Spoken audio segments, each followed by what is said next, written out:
Yo, it's L. Welcome back to The Outer Gamer, a satirical look at gaming news and stories. As a follow-up to my last Outer Gamer video, Unity has decided to go back on their decision to piss off gamers and developers. For those of you not sober enough to remember a week or two ago, Unity basically updated their policies, and long story short, they're going to charge developers every time a game of theirs using the Unity engine is installed. When asked about details, Unity basically said, "Trust us," which is a catchphrase for people who shouldn't be trusted. Once they realized nobody's going to use their engine again, they decided to pull a 180. I'm sure going forward, vigilant developers will start using other game engines. Also, a new Xbox was announced. See, I was really excited at first because I thought this was a Bluetooth speaker with a built-in CD player.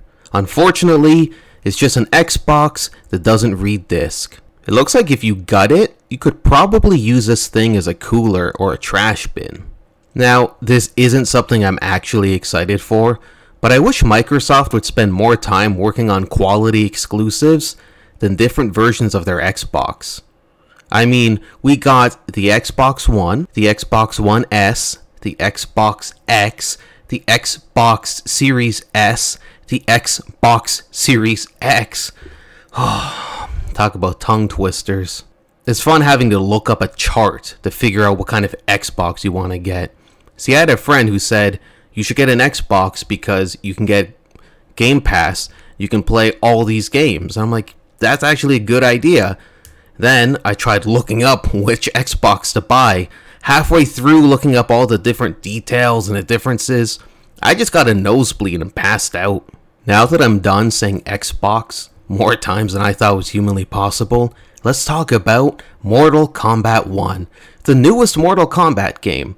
They called it Mortal Kombat 1, despite the fact it's at least the 20th game in the series. But I get why they did it. They're resetting the timeline. They did that before, but I guess every decade you gotta redo it. You see, Liu Kang, one of the characters in the game, he's now become a god, and he has a magical hourglass that he uses to recreate the universe. I've played Mortal Kombat before, but I played it on the Sega Genesis. I had no idea that these games had a story. It's weird to me, like, I don't even know why Smash Bros. Has a story. Like, people actually play fighting games for the story? That's like watching an adult film for the plot. It's like, aren't you just there for the action?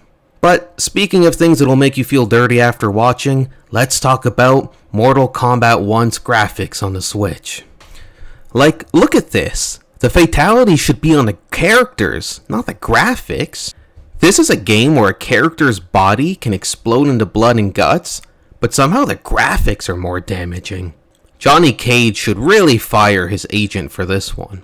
I have exes who look better than this. I think Mortal Kombat 1 is a fitting name because the graphics are definitely a 1. I get the Switch isn't a powerful system, but it could do better than PS2 graphics.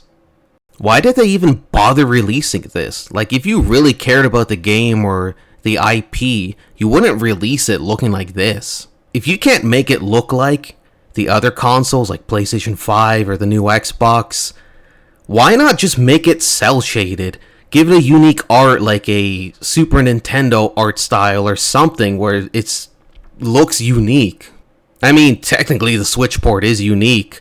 It's uniquely terrible, like it looks bad. At least a cel shaded look or a unique art style would sell more. People would rather play a game that looks unique even if it doesn't look the best. I'd rather just watch people play this on another console than play the Switch port. If I didn't know the graphics looked this bad and I bought this game and loaded it up, I would have thought my Switch melted. And this is on the Switch, so you know what its competition is? Smash Bros.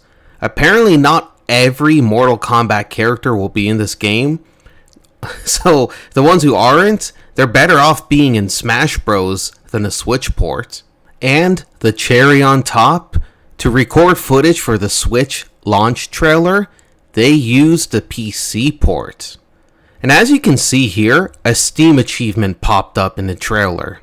I don't know what looks worse, the Switch port or the company's public image. It sucks because if this game does well on the other consoles, I feel like the Switch ports and the PC footage thing is sort of like a black mark on this game's launch. The only smart thing they did was take the trailer down when people noticed. Can they fix it? Who knows? And if they do fix it, will anybody even really care at that point?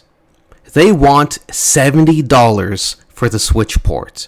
I guess if they sell one copy, they'll break even on the money they spent for the graphics. Honestly, if you still want to play this game on the Switch, just wait a few weeks. I'm sure it'll go down in price and you can get it cheap. Let me know what you think in the comments. Don't forget to like the video, subscribe if you're not, and I'll see you guys next time.